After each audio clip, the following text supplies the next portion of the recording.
Olá, meninos e meninas! Como vocês estão? Na nossa videoaula de hoje, nós vamos completar os assuntos referentes ao capítulo de tumores odontogênicos. Nós vamos abordar os tumores odontogênicos mistos e aqueles que são derivados apenas do ectomesênquima odontogênico. Então, vamos começar. Bem, pessoal, então estamos aqui diante novamente da nossa classificação para os tumores odontogênicos, né? Então, nós temos os tumores odontogênicos classificados como aqueles derivados do epitélio odontogênico, onde apenas o epitélio odontogênico tem as alterações que levam ao aparecimento da lesão, né? E na classificação 2, os tumores odontogênicos mistos, onde nós temos estímulos de alteração oriundas tanto do epitélio quanto do ectomesênquima odontogênico, e o terceiro e último tipo, que são aqueles derivados apenas do ectomesênquima odontogênico.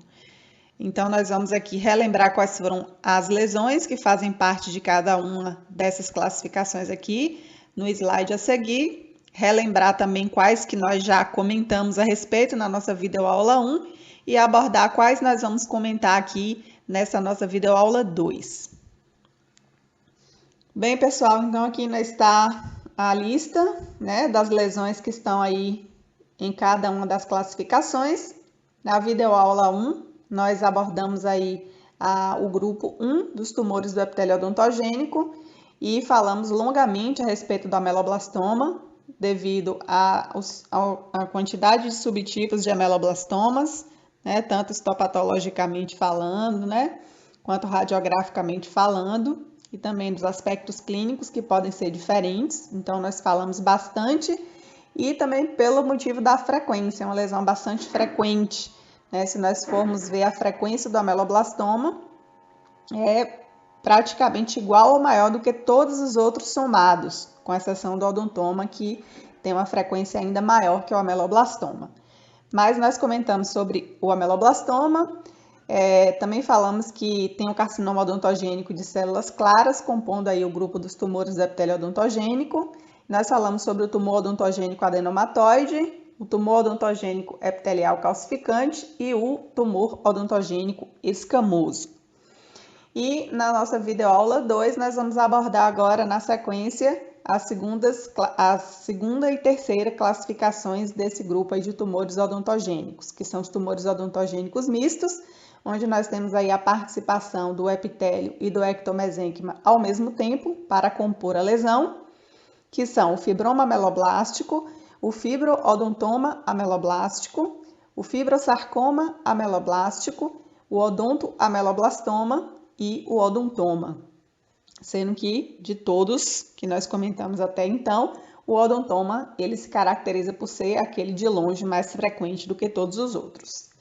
E por fim falaremos a respeito também da terceira e última classificação, que são os tumores do ectomesênquima odontogênico. Então falaremos sobre o fibroma odontogênico central, o fibroma odontogênico periférico, o tumor odontogênico de células granulares, o mixoma odontogênico e o cementoblastoma.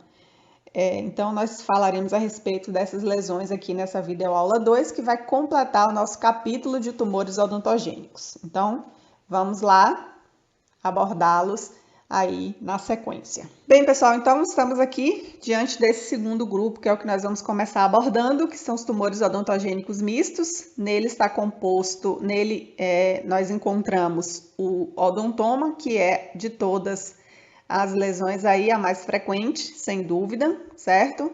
Esses tumores, eles se constituem em um grupo, né, composto por um epitélio odontogênico, que está em proliferação, e um ectomesênquima, que tem características que se assemelham à papila dentária, né? Se vocês se lembrarem das características da papila dentária, é um tipo de tecido conjuntivo com característica mucoide, né? O que é um tipo de tecido conjuntivo com característica mucoide? É um tipo de tecido conjuntivo que ele tem uma quantidade de células mais estreladas, uma quantidade muito grande de substância fundamental e uma quantidade de fibrilas colágenas bem pequena e com pouca organização em feixes, né? Essas fibrilas estão bastante dispersas no tipo de tecido conjuntivo mucoso que se caracteriza este que compõe a papila dentária. Então, esta porção, ela representa o ectomesênquima que está aí envolvido, proliferando também, associado ao epitélio odontogênico, que também se prolifera, tá? Algumas dessas lesões aí, elas são anomalias de desenvolvimento, que são lesões que não são consideradas neoplasias. E já outras são consideradas como verdadeiras neoplasias, certo? Não se sabe ao certo como algumas dessas lesões surgem, certo? E em alguns casos, os achados histopatológicos, se eles forem analisados estritamente, exclusivamente, sem os dados clínicos, sem os dados radiográficos, eles muitas vezes não vão ser suficientes para que a gente consiga distinguir de qual lesão estamos falando, né? Das lesões neoplásicas e das anomalias de desenvolvimento, como eu havia mencionado. Então, as características clínicas e radiográficas, elas são sim muito importantes e elas vão ser de uma ajuda muito grande, obviamente junto com o histopatológico, para poder a gente conseguir realizar a distinção de um tipo do outro tipo, ou seja, idade, localização, né, gênero, também as descrições radiográficas, se é uni, se é multilocular, qual que é a localização, mandíbula, maxila, região anterior, região posterior, porque histopatologicamente algumas podem ser similares entre si, elas podem se confundir entre si. Às vezes o estágio inicial de uma se assemelha com o estágio inicial da outra, e assim sucessivamente. Então nós vamos juntando todos os dados para conseguir chegar o máximo possível a fechar o diagnóstico dessas lesões desse grupo aí, que é o grupo de tumores odontogênicos mistos, tá? Então, na sequência, nós vamos iniciar falando a respeito do fibroma ameloblástico. Bem, pessoal, então aqui nós estamos diante dessa primeira lesão aí que nós vamos comentar, do segundo grupo, que é o fibroma ameloblástico. O fibroma ameloblástico, ele sim é considerado como um tumor misto verdadeiro, ou seja, nele nós temos tanto o epitélio quanto o mesênquima, ambos neoplásicos, certo? Algumas lesões que foram diagnosticadas como fibroma ameloblástico, elas podem, na verdade, representar um estágio precoce de desenvolvimento de uma outra lesão, que é o odontoma, antes de estabelecer a produção dos tecidos duros dentários. O odontoma, em seu estágio inicial, pode se assemelhar a um fibroma ameloblástico.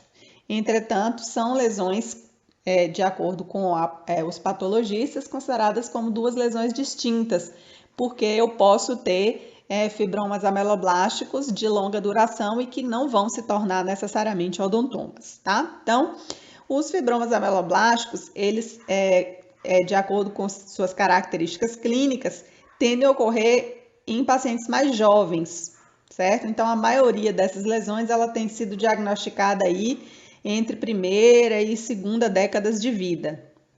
Esse tumor, ele é mais comum em homens que em mulheres. Não chega a ser uma quantidade muito mais frequente, mas ele tem uma ligeira predileção por homens, certo? Lesões pequenas são assintomáticas, mas essas lesões elas podem crescer, tá? Então, esses tumores maiores, eles produzem aumento de volume também dos ossos gnáticos, sendo o sítio mais comum a região da mandíbula, principalmente a região posterior da mandíbula. Essa é a região mais comum, certo? Então, veja que aí nós citamos com uma frequência de 70% de região posterior de mandíbula. O aspecto radiográfico, ele é de uma lesão radiolúcida, que tem aspecto algumas vezes unilocular, mas outras vezes ele se mostra multilocular, tá? As lesões menores, elas tendem a ser uniloculares. E aí, à medida que elas vão crescendo, aí elas vão produzindo o aspecto multilocular. E as margens radiográficas, elas tendem a ser definidas e podem até apresentar aquelas linhas demarcadas que a gente diz ser escleróticas, certo? Veja que é uma lesão que pode ter associada a essa imagem radiolúcida em 75% dos casos, um dente que não está erupcionado. Então veja que essa característica é uma característica que nós já vimos de outras lesões, o que faz com que o aspecto radiográfico ele não seja necessariamente um aspecto decisivo no momento de fechar o diagnóstico dessas lesões aí, tá? Então é uma lesão que pode atingir grandes dimensões, mas radiograficamente nós não temos como discernir, porque essa lesão ela tem aspectos radiográficos que é similar ao de outras lesões que inclusive acontecem na mesma localização, com a mesma frequência envolvida com dente que não erupcionou também na mesma frequência. Aqui na sequência nós vamos abordar aí os aspectos histopatológicos da lesão, né, do fibroma meloblástico. Inicialmente vamos caracterizar a macroscopia, certo? Macroscopicamente essa lesão ela é um volume sólido de tecido mole que tem a sua superfície lisa, certo? E ela pode estar completamente envolta por cápsula ou então parcialmente envolta por cápsula. O aspecto microscópico é de um tumor composto de um tecido mesenquimal rico em células que vão lembrar a papila dentária primitiva. Então, esta característica ela é muito importante na lesão, né, que representa a parte do ectomesênquima aí que está em processo de aumento de quantidade, né, esse volume neoplásico de um tecido que tem essa característica de tecido conjuntivo mucoso. E em meio a esse tecido conjuntivo mucoso, que representa a maior parte, né, do tecido tumoral, nós temos um epitélio odontogênico que também está em proliferação. Por se tratar de uma lesão que tem comportamento misto, ambos, tanto o ectomesênquima quanto o epitélio, eles têm esse padrão neoplásico, certo? Então, o padrão do epitélio, a organização mais comum do epitélio, vai consistir em cordões longos e finos de epitélio odontogênico que podem se anastomosar, geralmente se anastomosam, certo? Vamos apresentar uma espessura de duas células e são compostos por células que podem ser dicolunares a cúbicas. E um outro padrão possível é de um epitélio que formam pequenas ilhas, que vai lembrar o padrão folicular, certo? Do desenvolvimento do órgão do esmalte, certo? E nesse caso, elas vão exibir células colunares periféricas que vão circundar um aumento de células epiteliais arranjadas frouxamente aí no centro, que vão lembrar o retículo estrelado, certo? A porção do mesênquima do fibroma meloblástico, ela consiste em células que têm ou aspecto estrelado ou aspecto ovoide. E a matriz é bem frouxa, que lembra muito, que eu já havia comentado, da papila dentária. Então, ela tem pouca quantidade de fibras colágenas. As fibras colágenas, elas não formam feixes densos. Na verdade, ela está bem disperso aí pela matriz, que é uma matriz de característica mucosa, certo? Então, um tipo de tecido conjuntivo mucoso, que é o que caracteriza a papila dentária. Então, essas são as características do histopatológico. Nós temos dois cortes histológicos aí, um com aumento menor, outro com aumento maior, mais próximo, onde nós conseguimos visualizar o mar, né, do ectomesênquima e as ilhas de epitélio que estão aí neste ectomesênquima. E conseguimos também identificar aqui a massa sólida, né, de tecido mole superfície lisa que nós observamos aí o aspecto cirúrgico e a visão também macroscópica da lesão.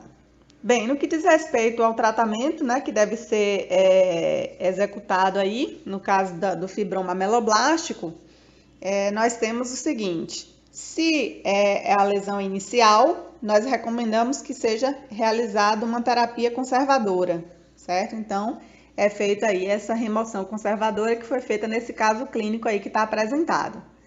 Mas se a lesão ela for uma recidiva, aí a abordagem que é recomendada é que seja uma cirurgia mais agressiva, retirando mais tecido adjacente, justamente por causa deste potencial de recidivar e que em até 45% dos casos é observado a ocorrência de malignização.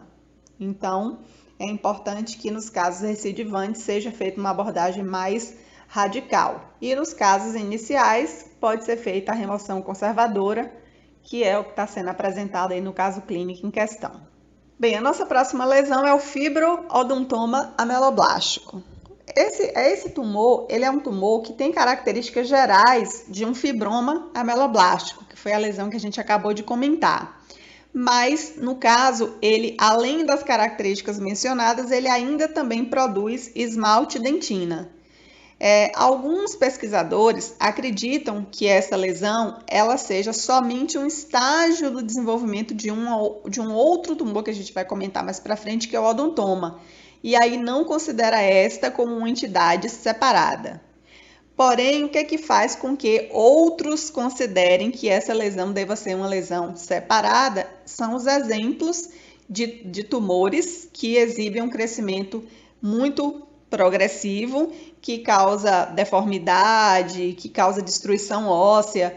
Então, essas lesões, elas parecem verdadeiras neoplasias.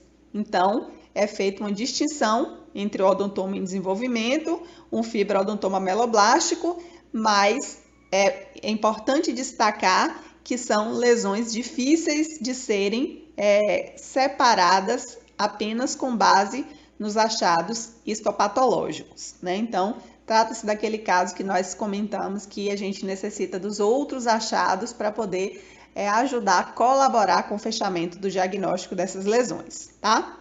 Bem, do ponto de vista clínico, esse fibrodontoma ameloblástico, ele é usualmente encontrado em crianças com idade média de 10 anos, certo? Então, das lesões que nós comentamos, geralmente elas não são mais frequentes em crianças, certo?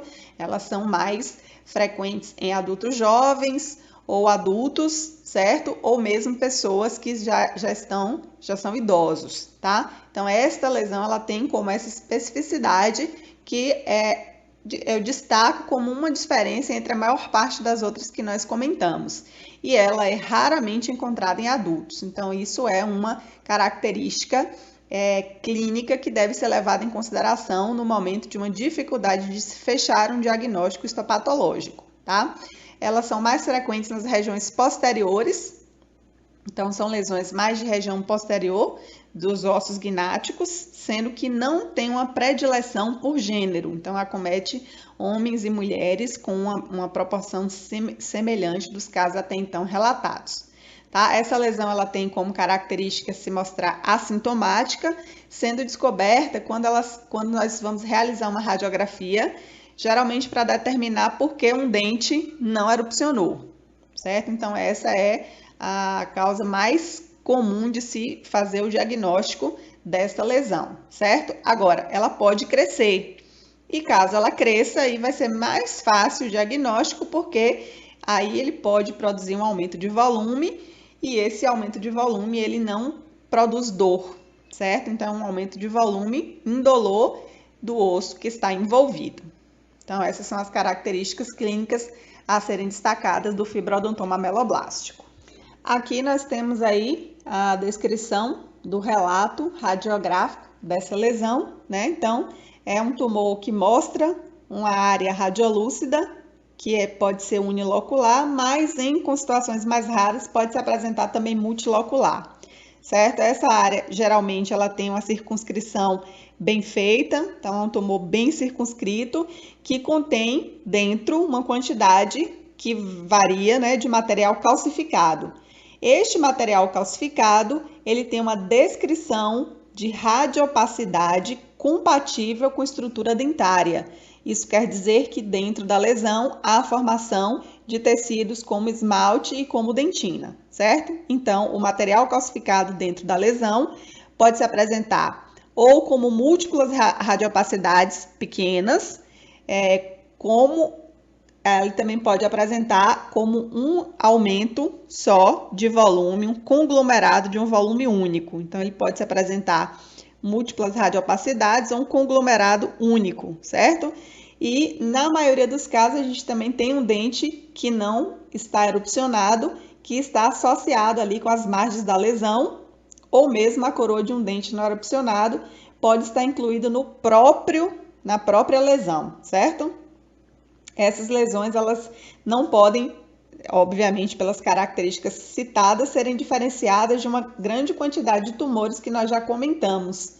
Então, o aspecto radiográfico ele não pode ser um aspecto de decisão, é sempre um aspecto sugestivo e geralmente a sugestão ela vai ser de mais que um tipo de lesão e aí nós vamos nos basear no clínico e também no histopatológico para ajudar a fechar o diagnóstico.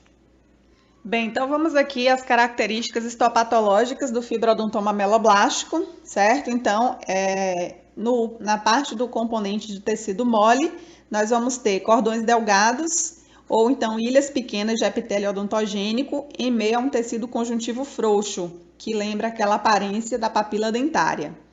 E aí, entremeado, nós teremos os elementos calcificados. E aí, esses vão ser focos de matriz de esmalte e dentina, né? Que estão em formação e que estão em uma relação muito próxima, muito íntima com as estruturas epiteliais, certo? Essas lesões mais calcificadas, elas mostram estruturas dentárias mesmo maduras, na forma de dentículos rudimentares, em alguns casos, e em outros casos de aumento, um conglomerado indistinguível, né, de esmalte e dentina ali misturado na massa sólida. Então, essas são as características histopatológicas do fibroadenoma ameloblástico, certo? Do ponto de vista do tratamento, qual que deve ser a abordagem feita, certo? Indica-se uma curetagem conservadora dessa lesão. Geralmente, lesões que formam tecidos maduros são lesões que têm um comportamento menos agressivo, certo? Porque significa dizer que as células já atingiram um nível tal de diferenciação que elas tendem a ter um comportamento similar àquelas do organismo. Então, isso indica um comportamento menos agressivo e geralmente indica um tipo de abordagem também menos agressiva, certo? Então, é uma lesão que vai ter uma facilidade de destacar-se do leito, né, o leito ósseo em que ela se encontra, então no momento da remoção ela tem uma facilidade de sair da loja óssea e ele é bem circunscrito e pelas características que eu já comentei, ele não tende a invadir o osso adjacente. Então, quando o tratamento é realizado, o prognóstico ele é considerado excelente e a recidiva ela é completamente incomum, certo? Então, essas são as características referentes ao histopatológico e também ao tratamento e prognóstico do fibroadenoma ameloblástico. Na sequência, vamos aqui abordar um tumor, né, com características de malignidade, né? Então, pela etimologia da nomenclatura, tumores que terminam com o sufixo sarcoma são tumores malignos que têm participação do tecido conjuntivo. Então, tumores que derivam do tecido epitelial, tumores malignos que derivam do tecido epitelial, eles geralmente recebem a denominação de carcinomas. E aqueles que derivam de tecido conjuntivo maligno, eles terminam com o sufixo sarcoma. Então, o fibrosarcoma ameloblástico é um tumor com características de malignidade, onde aí a parte maligna ela se refere principalmente à parte do tecido conjuntivo, que é o ectomesênquima, certo? Então, é um tumor raro, que é considerado como uma contraparte maligna do fibroma ameloblástico. Então, o fibroma ameloblástico é o tumor benigno e o fibrosarcoma ameloblástico é a sua variante maligna, certo? Na maioria dos casos, somente a porção mesenquimal dessa lesão mostra características de malignidade e a nomenclatura ela é bem distintiva nessa característica, certo? Enquanto que o componente epitelial, ele permanece benigno, que não significa dizer que não seja tumoral, mas só que não tem características de malignidade, certo? Aproximadamente a metade dos casos conhecidos, essa lesão maligna ela representa uma recidiva de um tumor diagnosticado previamente, como um fibroma ameloblástico ou um fibroadenoma ameloblástico. Então, o paciente ele tem um histórico de um benigno diagnosticado e esse vem a ser uma consequência maligna de um já diagnosticado benigno em 50% dos casos, que é uma proporção relativamente alta, tá? Do ponto de vista clínico, é uma lesão que acomete mais frequentemente homens que mulheres, É uma lesão que tende a ocorrer em pacientes mais jovens, certo? Uma idade aí por volta de 27 anos e meio é a média, né? É uma lesão que tem muito mais predileção pela mandíbula, 80% dos casos sendo relatados na mandíbula, e é uma lesão que tem como característica se apresentar como dolorosa e com um aumento de volume que se associa a um crescimento rápido. Essas são as clínicas mais comuns, certo? Então, crescimento rápido e dor em lesões, em tumores, elas são geralmente características malignas nas lesões, porque geralmente os tumores benignos, eles geralmente têm um curso indolor e geralmente tem um crescimento lento. Então, esse é um tumor maligno que apresenta as características típicas de malignidade, certo? Então, essas são as características clínicas. Do ponto de vista radiográfico, essa lesão ela mostra-se radiolúcida e mal definida. E isso é tipicamente uma característica de lesões malignas intraósseas, certo? Então, tumores radiolúcidos com bordas não definidas representam lesões com infiltração, e a infiltração ela tende a apagar as margens da lesão. Então, a lesão ela não tem margens definidas e isso sugere, portanto, um processo maligno. Vamos aqui abordar as características histopatológicas do fibrosarcoma ameloblástico, certo? Essa lesão ela possui o componente epitelial com características histopatológicas de benignidade, certo? E não demonstra atipias citológicas no epitélio, tá? Porém, a porção mesenquimatosa do tumor, ela é altamente celularizada e ela mostra atipias. Elas são células que se coram intensamente, então nós temos uma descrição dessas células como sendo células hipercromáticas e frequentemente são células que demonstram uma característica típica de malignidade que é chamada de pleomorfismo.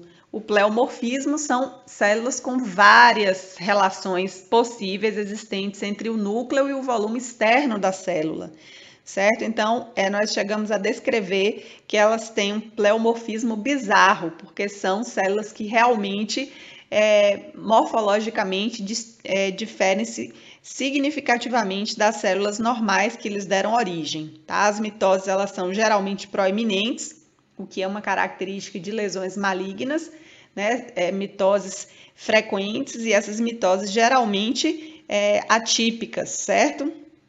E em alguns casos essas lesões elas produzem muitas recidivas, tá? Em alguns casos também é possível encontrar dentina displásica ou uma pequena quantidade de esmalte pode ser formado. Então essa questão de formar tecidos que têm características de tecidos saudáveis, de tecidos maduros, ela se dá por parte do epitélio, já que o epitélio na lesão ela não tem características de malignidade e as atípicas mesmo, elas são as ectomesenquimais, certo? Então, essas são as características do histopatológico do fibrosarcoma ameloblástico. No que diz respeito ao tratamento, as lesões malignas, elas precisam ter uma abordagem mais radical, né? Porque elas são lesões muito infiltrativas e elas são lesões muito agressivas. Então, não adianta não adianta enuclear apenas a lesão, porque isso não vai representar o tratamento dela, porque ainda permanecerá tecido, né, tumoral, tecido neoplásico, que vai persistir aí nos pertuitos ósseos adjacentes infiltrados. Então, a excisão cirúrgica radical, ela é o tratamento de escolha, certo? E a curetagem local geralmente é seguida de uma recidiva local. Por isso que a gente não deve optar justamente por uma curetagem, porque a recidiva ela ocorre rapidamente, certo? Então, esse tumor ele tem características de agressividade e ele vai penetrar no osso e nos tecidos moles adjacentes, o que vai demandar, então, esse tratamento radical, que é a remoção de margem de segurança, certo? Esse tumor ele tem um prognóstico no longo prazo um pouco difícil de ser determinado e pode sim resultar em morte, mas geralmente a morte resulta aí da falta de controle da doença local, ou seja, da não retirada da lesão. Bem, na sequência vamos abordar aí o odontoameloblastoma, né, que também se trata de é classificado como um tumor odontogênico, é classificado como misto, certo? É um tipo de tumor que tem uma raridade, né, um tumor que é extremamente raro, certo? Essa neoplasia ela pode ser considerada, ela pode ser confundida com odontomas também, certo? Então essas lesões elas são confundidas às vezes com odontomas, principalmente quando elas estão nos estágios iniciais de desenvolvimento, tá? Então, devido à raridade, não existe tanta informação confiável, certo? Mas do que se tem, né, o que parece estar envolvido é que acomete pacientes mais jovens, né? É uma lesão que não tem uma predileção por maxila ou por mandíbula, pode afetar os ossos em uma frequência similar. É uma lesão que se apresenta com dor, né, que é uma característica geralmente de malignidade, mas ela está presente aqui nessa lesão.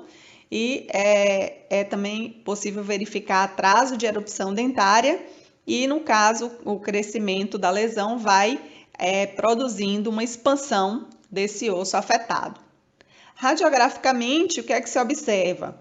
Um processo que produz uma lesão radiolúcida, que pode conter aí dentro estruturas calcificadas, tá? Então, elas podem apresentar essa radiodensidade que vai estar dentro da lesão, é uma radiopacidade compatível com radiopacidade de estruturas dentárias. E podem lembrar pequenos dentinhos, a gente diz que lembram dentes em miniatura. Essa é uma possibilidade. Ou então pode ocorrer também na forma de aumentos de volume de um material calcificado que é amorfo, né? Que lembra uma lesão que nós vamos mais falar para frente, que é o odontoma complexo. Ou seja, você não consegue discernir uma forma específica. Você observa um conglomerado, né, sólido de tecido calcificado com características de radiopacidade similar de tecido dentário. Bem, o que nós temos para dizer referentes aos aspectos histopatológicos do odontoameloblastoma é que ele tem características histopatológicas por vezes complexas, certo? A porção do epitélio tumoral em proliferação vai apresentar características de ameloblastoma, né? Vocês se lembram que nós temos aqueles dois padrões comuns do ameloblastoma, os mais comuns, que é o padrão plexiforme ou então o padrão folicular, aquelas ilhas, né, de epitélio. Então, esse componente ameloblástico, ele está ali em meio a um tecido dentário imaturo ou mais maduro, que pode ser na forma de dentinhos rudimentares, que ainda está em desenvolvimento, e que vai ser similar no aspecto a um odontoma composto, que a gente vai ver um pouco mais para frente. Ou então aumentos de volume conglomerados de esmalte, que tem também misturado dentina, que pode ter também cemento, que é o que a gente observa na lesão, que é o odontoma complexo, certo? Então, dentro dessas características aí, nós vemos formação de estruturas dentárias aí no histopatológico da lesão, tá? O tratamento que é indicado para esta lesão é de uma ressecção cirúrgica. Nós vamos abordar essa lesão aí da mesma forma como nós abordamos o ameloblastoma, porque ela tem esse comportamento similar, graças ao ectomesênquima, que pode ter um aspecto mais infiltrativo local, certo? Então, esse potencial biológico do ameloblastoma, ele é responsável por produzir múltiplas recidivas dessa lesão aqui, que é o odontoameloblastoma. Então, é prudente que se trate os pacientes que apresentam essa lesão da mesma forma que a gente trata os ameloblastomas, certo? E devido a uma quantidade insuficiente de informações em relação a essa lesão, nós não temos uma informação do longo prazo, né, para estabelecer um prognóstico correto para essa lesão. Bem, pessoal, aqui na sequência nós vamos abordar o tipo mais comum de tumor odontogênico, que é o odontoma, certo? Esse tumor ele tem como a prevalência tão alta que ele excede a de todos os outros tumores odontogênicos combinados, tá?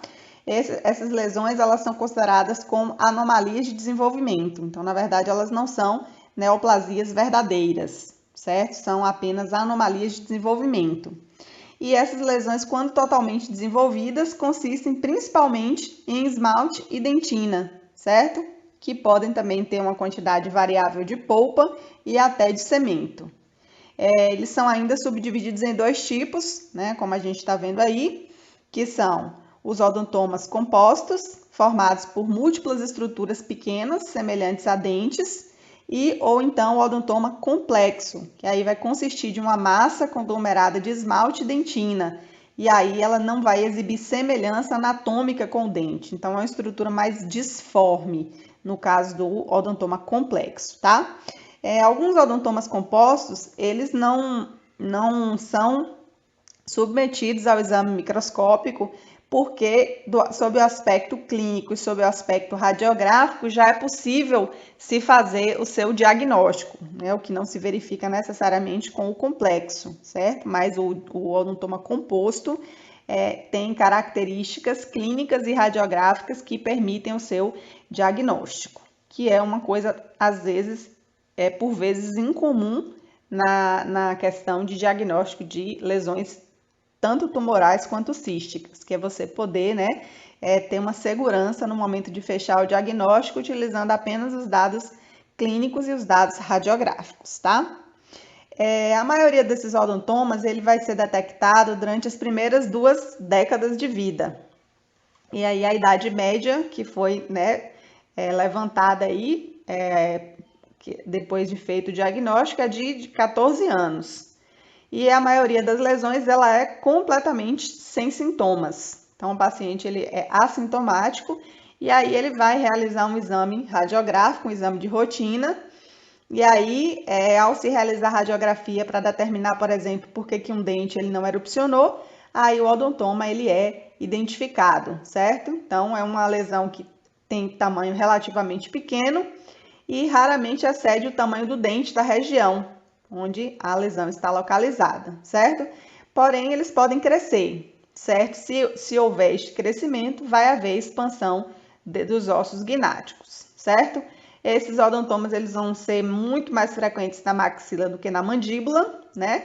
E o composto, na verdade, ele é mais frequente na maxila, região anterior, certo? Isso para o composto. E o complexo ocorre mais na região de molar, e aí pode ser ou maxila ou mandíbula. Então, essas são as características aí clínicas do odontoma, que é o tipo mais comum de tumor odontogênico. Aqui nós vamos as características radiográficas, porque muitas vezes nos ajudam a fechar o diagnóstico da lesão, né? A chegar assim com uma grande possibilidade de determinar a lesão, o exame radiográfico, certo? Então, no caso, o odontoma composto, ele vai aparecer como uma coleção de estruturas que se assemelham a dentes. E aí nós vamos ter dentinhos de tamanhos e formas variados, né? E ele vai ser cercado por uma fina zona radiolúcida. Já no caso do odontoma complexo, ele vai se apresentar como um aumento de volume calcificado com radiodensidade de estrutura dentária, mas também está cercado por uma margem radiolúcida, certo? Ele pode estar associado a um dente não erupcionado, certo? E ele vai ser um motivo de impedir a erupção desse dente, certo? Alguns odontomas pequenos podem, inclusive, estar presentes aí entre raízes de um dente erupcionado e aí não alteram, né, a erupção deste dente. Esses achados radiográficos normalmente são diagnósticos e o odontoma composto ele raramente vai ser confundido com outra lesão.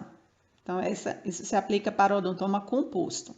No caso do odontoma complexo, ele pode sim ser confundido radiograficamente com uma lesão outra, por exemplo, com um osteoma ou com outra lesão óssea que tenha uma alta taxa de calcificação. Tá? Então, essas são as características radiográficas muito importantes para essa lesão, que é uma lesão muito importante dada a sua frequência. Então, vamos aqui aos aspectos histopatológicos do odontoma, tá? No caso do odontoma composto, nós vamos encontrar múltiplas estruturas que vão lembrar pequenos dentes, Esses dentes são unirradiculares, tá? E vão estar contidos em uma matriz com característica fibrosa e com aspecto frouxo. No caso, pode ter também tecido pulpar, aí observado na porção coronal e radicular dessas estruturas aí semelhantes a dentes. Essas são as características do odontoma composto. Já o odontoma complexo vai constituir, né, em uma grande quantidade de dentina tubular, né, de característica madura. Essa dentina ela vai envolver fendas e estruturas ocas, né, de formato circular, que costuma conter o esmalte maduro. Geralmente o esmalte ele vai ser removido aí durante a descalcificação para observar, mas vai ser mantido o aspecto, o espaço onde o esmalte ocupava, certo? É possível que se observe também uma delgada camada de cemento que está presente aí na periferia desse aumento de volume.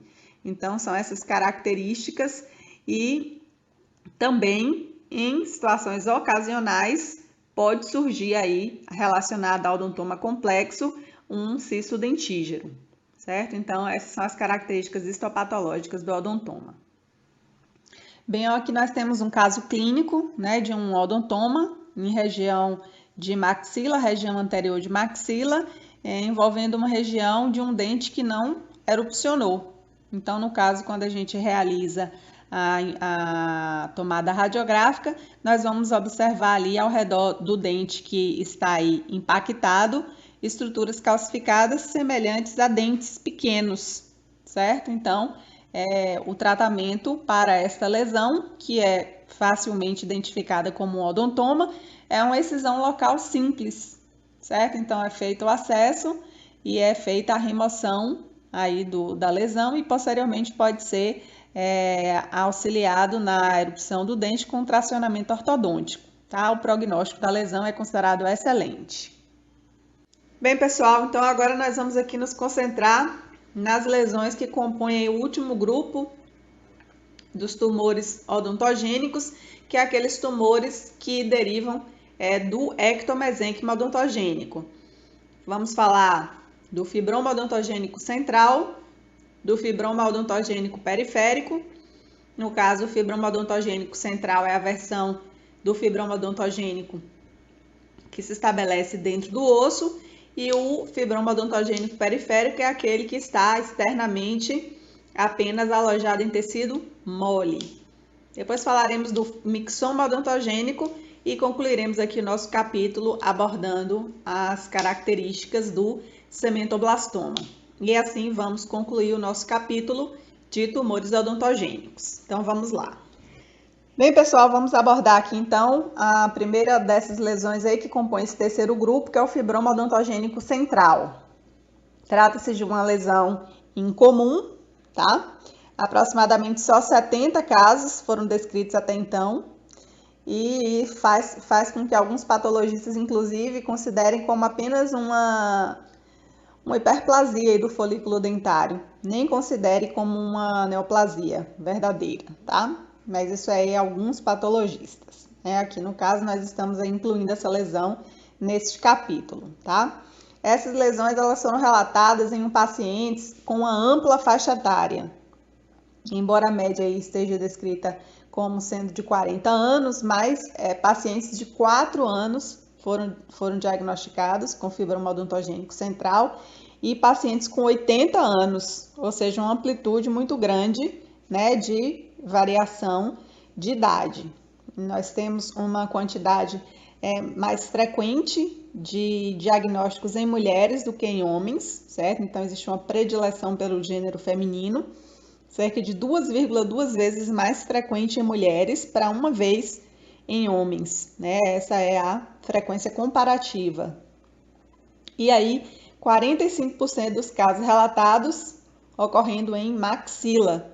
Então, a maioria das lesões maxilares, elas estão localizadas em região anterior ao primeiro molar. Então, é do primeiro molar para frente, tá? E na mandíbula, cerca da metade dos tumores se localizam em região posterior ao primeiro molar. Então, se for maxila, região anterior ao primeiro molar, e mandíbula, região posterior ao primeiro molar. 1/3 dos casos está associado a dente também não erupcionada. Então, a frequência de dentes não erupcionados associados a tumores é alta e a cistos também, o que faz com que a gente tenha uma forte indicação de extração, né, de dentes não erupcionados, principalmente aqueles que não vão ocluir, né, e que não vão favorecer a uma oclusão funcional, que eles sejam retirados, tá? Fibromas odontogênicos menores, eles são geralmente completamente assintomáticos. Agora, lesões maiores podem expandir osso e podem também causar um evento que até então não comentei para outros tumores, que é a mobilidade dental. Tá? Então, vamos aqui citar também nesse slide as características radiográficas. Então, radiograficamente, o que a gente tem para o fibroma odontogênico, certo? As lesões que têm tamanhos menores, elas tendem a ser lesões que têm uma boa definição. Então, são lesões bem definidas, uniloculares, radiolúcidas e estão associadas a uma região ao redor da raiz de um dente erupcionado, certo? Então, essas são características radiográficas do fibroma odontogênico central. Agora, quando a lesão cresce, aí ela tende a apresentar uma imagem radiolúcida de aspecto multilocular, certo? Então, muitas lesões, elas apresentam margem esclerótica, ou seja, aquela margem bem fácil de ser delimitada, e a reabsorção de um dente aí associado, ela é comum. E as lesões localizadas aí entre dentes, frequentemente podem causar também o que a gente chama de divergência. Então, eles divergem as raízes. Então, eles causam a movimentação do dente, produzindo a divergência das raízes, tá? Aproximadamente uma quantidade mais ou menos de 12% dos casos de fibroma odontogênico central podem apresentar flocos radiopacos dentro da lesão, mas é uma quantidade que não é tão alta assim, apenas 12%. Bem, pessoal, o que a gente tem aí em relação ao histopatológico dessa lesão e também ao tratamento? Bem, do ponto de vista histopatológico, é uma lesão que apresenta uma diversidade considerável sob esse ponto de vista histopatológico, certo? Existem até autores que chegam a descrever 2 tipos distintos, certo? Mas esse conceito ele não é tão aceito, certo? Mas quando existe essa descrição, nós temos um chamado de fibroma odontogênico simples, composto por fibroblastos estrelados, arranjados em um padrão chamado de espiralado. E aí, nesse caso, é um tecido conjuntivo com finas fibrilas colágenas e uma quantidade grande de substância fundamental. Tá? Sendo observado também uns pequenos focos de restos aí epiteliais odontogênicos que podem estar presentes, tá? E algumas vezes ocasionais focos de calcificação. Agora, a OMS tem a sua descrição própria do fibroma odontogênico central. Aí, nesse caso, vai apresentar um padrão mais complexo, consiste em um tecido conjuntivo fibroso, com uma razoável celularidade, né? Fibras colágenas com feixes bem entrelaçados, e o epitélio odontogênico, ele vai ter uma forma de longos cordões ou até ninhos isolados, que aí vai estar presente por toda a lesão, e isso pode ser um componente proeminente, esse aspecto epitelial na lesão, mas também pode não ser, tá? O componente fibroso, ele pode variar de mixoide é um aspecto gelatinoide, até densamente hialinizado, né? O densamente hialinizado é com a quantidade de fibras colágenas é de tal ordem que chega a colorir áreas com eosina, formando áreas coloridas em rosa, que a gente chama de hialinização, certo? Então, nós temos calcificações também compostas de material semelhante a cimento ou mesmo material dentinoide, que pode estar presente em alguns casos. Como que a gente aborda essa lesão do ponto de vista do seu tratamento, certo? Então, essas lesões, elas são normalmente tratadas por enuclear e seguida de uma vigorosa curetagem, certo? Quando esse tratamento ele é realizado, nós consideramos que a lesão tem um bom prognóstico, tá? Então, essas são as características do fibroma odontogênico central. Bem, vamos dar continuidade aqui falando da próxima lesão, que é o fibroma odontogênico periférico, tá? O fibroma odontogênico periférico é também uma lesão incomum e, como eu já havia dito anteriormente, ela é o correspondente do fibroma odontogênico central, só que agora localizado aqui apenas em tecido mole, tá? Então, ele vai se apresentar aí como um aumento de volume da gengiva, um aumento firme, né, de volume da gengiva, que tem um crescimento lento e geralmente base céssio. E aí ele vai ser recoberto por essa mucosa que tem uma aparência normal, tá? Não vai haver uma modificação na aparência da mucosa e clinicamente ela não pode aí ser distinguida de outras lesões que são lesões fibrosas da gengiva. Então, não são lesões que são facilmente diagnosticáveis somente pelo aspecto clínico, tá? Ela é mais frequentemente encontrada justamente nessa região aí, que é na região vestibular, só que da mandíbula, tá? E a maioria das lesões ela vai variar entre meio a 1,5 centímetro de diâmetro. E aí ela, com alguma frequência, pode até causar deslocamento dos dentes, certo? É uma lesão que se verifica em pacientes com uma ampla variação de idade, certo? E mais geralmente aí com uma média aí entre a segunda e a sétima década de vida, tá? Como é que são os aspectos radiográficos dessa lesão?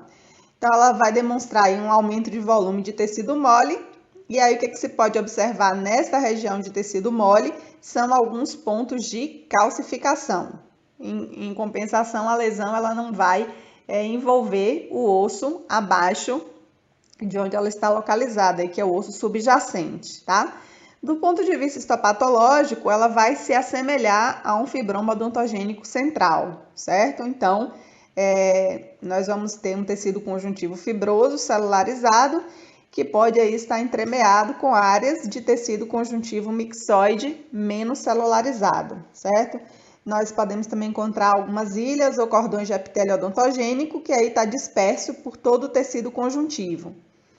Pode acontecer de ter calcificações, e aí nessas calcificações a gente pode ter dentina displásica ou então tecido semelhante a um cemento, mas não são condições sempre presentes, né?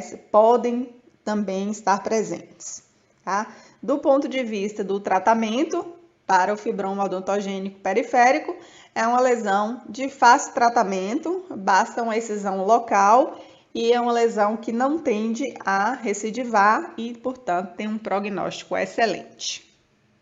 Bem, inicialmente aqui nós vamos abordar uma distinção que existe na literatura, que é a presença de dois tipos de mixoma.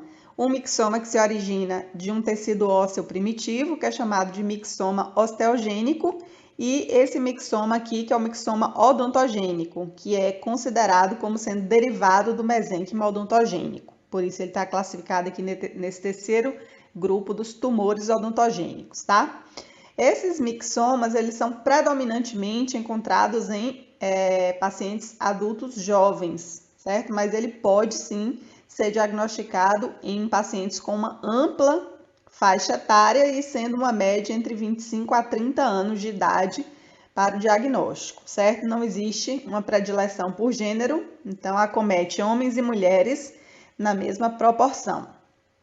Ele pode ser encontrado aí em praticamente qualquer região dos ossos gnáticos e a mandíbula acaba sendo acometida mais comumente do que a maxila. E aí, para variar, né, a mandíbula sendo o sítio mais comum também do mixoma, certo? Lesões menores podem ser assintomáticas, então é o caso de praticamente todos os tumores benignos que nós vimos aqui, e são descobertas aí quando se faz um exame radiográfico de rotina. E também, como os outros todos, lesões maiores, elas estão associadas a uma expansão indolor do osso envolvido, certo? Esse crescimento clínico do tumor pode ser rápido, que acaba sendo uma coisa que destoa um pouco dos outros tumores benignos, mas é justamente por causa do que esse tumor produz, que é um tipo de substância fundamental de aspecto mixoide. Então, este acúmulo dessa substância mixoide acaba sendo, né, o responsável por um crescimento mais rápido dessa lesão, embora ela seja uma lesão benigna, tá? No que diz respeito aos aspectos radiográficos, ele apresenta-se como uma área radiolúcida, que pode ter aspecto de unilocularidade ou de multilocularidade. E aí pode deslocar ou então causar reabsorção de dentes na região do tumor. Então, é um tumor que tem essa característica mais agressiva, que pode reabsorver ou então deslocar dentes. E as margens da lesão, elas são frequentemente irregulares. Então, esse aspecto mixoide, né, da matriz desse tumor acaba facilitando a penetração nos tecidos adjacentes, o que acaba por deixar as margens com esse aspecto irregular, às vezes fazendo lembrar até uma lesão maligna. Os grandes mixomas da mandíbula, eles podem apresentar um padrão que lembra o do ameloblastoma, que a gente comentou, que é aquele padrão multilocular em aspecto de bolha de sabão, certo? Então, nesse caso aí, quando o mixoma apresenta o aspecto de bolha de sabão, você vai ter muita dificuldade de radiograficamente distingui-lo do ameloblastoma. Eles serão similares dentro deste aspecto. Bem, então vamos aqui abordar as características histopatológicas e concluir aí com o tratamento e o prognóstico do mixoma, tá? Essa lesão, ela tem uma estrutura que é bem descrita pelo nome, que é um aspecto gelatinoide, por isso que ela é chamada de mixoma, né? Que também tem como sinônimo mixoide, né? Então, no momento da cirurgia ou mesmo do exame macroscópico, é fácil perceber esse aspecto gelatinoide, esse aspecto frouxo, né, que a lesão ela possui, tá? Microscopicamente, ele é composto por células arranjadas num formato estrelado, que pode ser também fusiforme e algumas arredondadas. E o que chama bastante atenção é o estroma, que é abundantemente frouxo e mixoide, e contém uma quantidade bem pequena de fibras colágenas. Então, é um típico conjuntivo mucoso, rico em material mixoide, né? Que se caracteriza por uma quantidade de glicosaminoglicanos, e o que destaca aí, né, esse aspecto gelatinoide é dado pelo ácido hialurônico, né? O ácido hialurônico é um tipo de glicosaminoglicano, tá? Existe também a possibilidade de nós encontrarmos pequenas ilhas de epitélio odontogênico, e aí essas vão ter aspecto inativo. E aí ela vai estar dispersa aí em meio à substância fundamental, que é o que predomina. Mas isso aí não vai ser necessário para o diagnóstico, tá? Em relação ao tratamento, então nós temos o seguinte: os mixomas, eles geralmente são tratados através de curetagem, quando eles têm um tamanho pequeno, certo? No entanto, se eles forem curetados apenas, eles têm que ter uma reavaliação periódica durante ao menos 5 anos. Então, o acompanhamento para um mixoma que sofreu curetagem é de ao menos 5 anos, pela chance de recidivar, certo?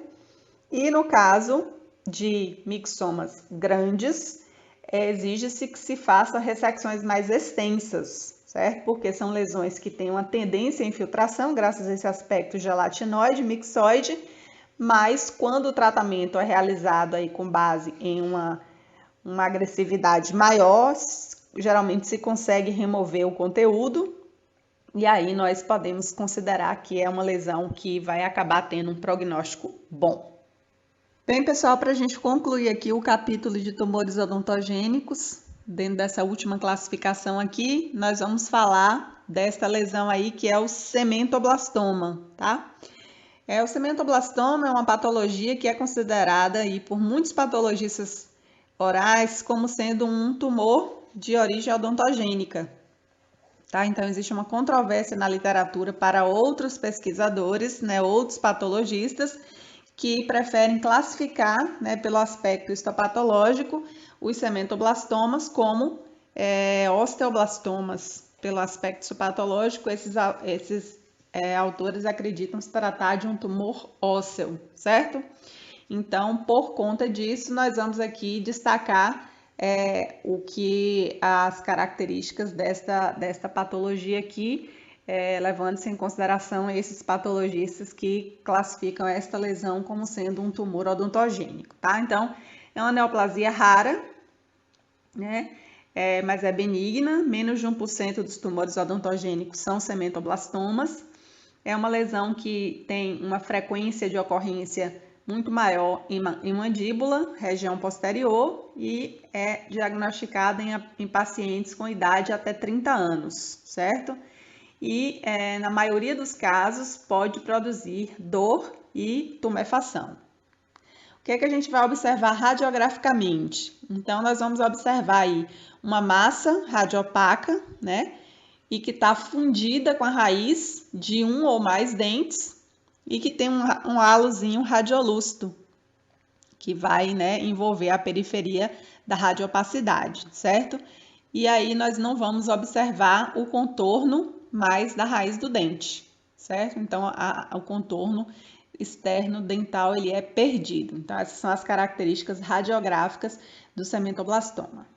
Então, como eu havia comentado, pessoal, histopatologicamente essa lesão se assemelha ao osteoblastoma. Então, ele tem essa classificação, por isso até essas descrições estão no capítulo correspondente de tumores ósseos, tá? Então, ele tem características de aparecer fusionada à raiz do dente. Nós vamos ter trabéculas de material mineralizado. Existe a possibilidade de tecido fibrovascular entre as trabéculas, presença de uma matriz gigante de células multinucleadas e uma periferia aí de matriz não calcificada. Qual que é o tratamento para a lesão?